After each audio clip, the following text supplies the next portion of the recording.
हाम्रो हो क्या हो कि ल भन्नु साथीहरू भन्नुहोस् न बनाउने कि नबनाउने अब बनाउने अहिलेसम्म 77 देखि यो 79 सम्म जति डढेलो लाग्यो तर अब यो 81 को उसमा चाहिँ हामी हाम्रो मन पछौँ कि नपछौँ ल भन्नुहोस् तपाईँ अनि मात्रै म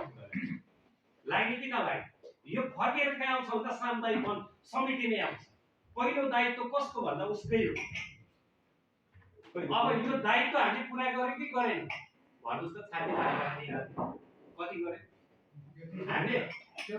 छैन पूर्व तयारी हामीले केही गरेका छौँ अहिले पनि चाहिँ गरिबस्नु छ पानी परेको छैन कुन बेलादेखि परे हाम्रो जङ्गलबारी सुक्खा छ खरहरू चाहिँ पुरा चाहिँ सुकेर आएको छ जमिन सुकेको छ अनि त्यसपछि पत्करहरू चाहिँ पोहोर परा काहीँ नलागेर त्यो पनि बाँकी छ त्यो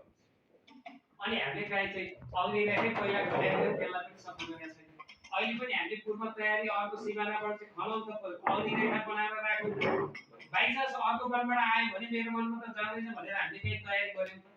साधारण सभा मिटिङहरू बसेर लय बौद्धार गर्यौँ भनेर हामीले भन्यौँ त भनेन हामीले घर बनाउँछौँ काठ प्रयोग गर्ने होइन फलामे प्रयोग गर्छौँ